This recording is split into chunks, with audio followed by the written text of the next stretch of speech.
Bienvenue dans ce podcast, nous allons parler de saut quantique et de timeline. Alors, c'est un sujet qui devient la mode. Je suis très content parce que c'est quelque chose que j'expérimente depuis assez longtemps et il y a beaucoup de personnes qui sont en train de mettre des mots dessus. Donc, c'est super, ça confirme mon expérience. Donc, je voulais vous faire part d'une méthode pour pouvoir réaliser ces sauts quantiques, ces changements de timelines, de lignes temporelles. C'est somme toute assez simple, mais c'est pas facile en fait. Voilà, il y a une petite différence entre une méthode simple et facile. C'est simple à comprendre, mais c'est pas forcément facile à faire. Alors en fait, pour résumer, faire un saut quantique, ça consiste en quoi? Ça consiste à vivre depuis une réalité avec tous ses paramètres et ses conditions et sauter dans une autre réalité avec d'autres paramètres et d'autres conditions. Généralement, les sauts quantiques, on essaie de les faire vers le haut, c'est-à-dire vers un mieux-être plutôt que vers le bas, bien sûr. Donc l'idée, c'est de s'extirper d'une situation qui est devenue incontrôlable, on va dire, ou insupportable. Donc ça peut être n'importe quelle situation de votre vie personnelle, relationnelle, professionnelle. Euh, la première étape, en fait, c'est déjà d'arrêter de donner de l'importance aux pensées qui maintiennent et qui encadenassent notre réalité dans cette situation. Donc, se libérer du mental et se libérer des émotions qui sont associées à cette situation. Donc bien sûr plus facile à dire qu'à faire, parce que si on veut faire un saut quantique, c'est justement parce qu'on a attrapé dedans. Mais la première étape, c'est déjà de se désidentifier de ça, de considérer que toute pensée négative, toute émotion négative ne vient pas de nous, mais c'est quelque chose qui s'est greffé à nous et dont on n'a plus besoin, dont on ne veut plus en fait. Donc déjà, c'est de s'extérioriser, de se désidentifier, se détacher de toute la partie négative. Et comment faire ça? Il y a deux méthodes, il y a deux techniques. La première, c'est des techniques de respiration qui fait que la vibration émise euh, par le fait d'emmagasiner du chi, du prana, va tout simplement nous permettre d'être plus propre énergétiquement, donc déjà de piloter mieux notre réalité. Donc ça, la meilleure technique, c'est la respiration du feu, qui nous permet facilement de brûler tous les engrammes, tous les égrégores, toutes les entités qui se fixent à notre aura.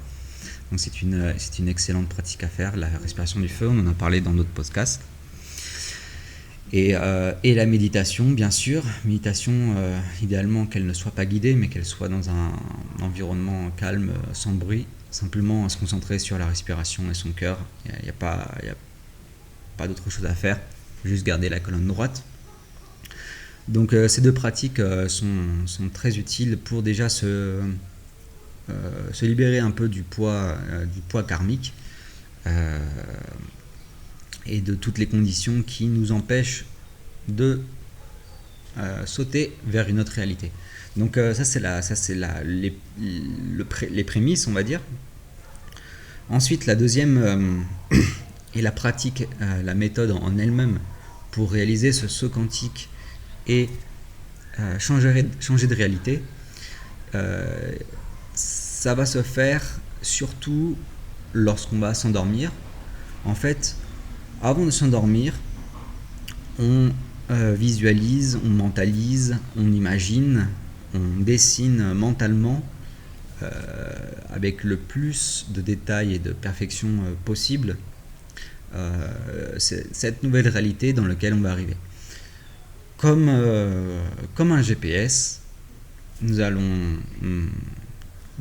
entrer le plus de détails possible sur notre destination, donc qui va se faire dans le champ mental et dans le corps émotionnel, pour pouvoir après être automatiquement piloté et transporté dans cette nouvelle réalité.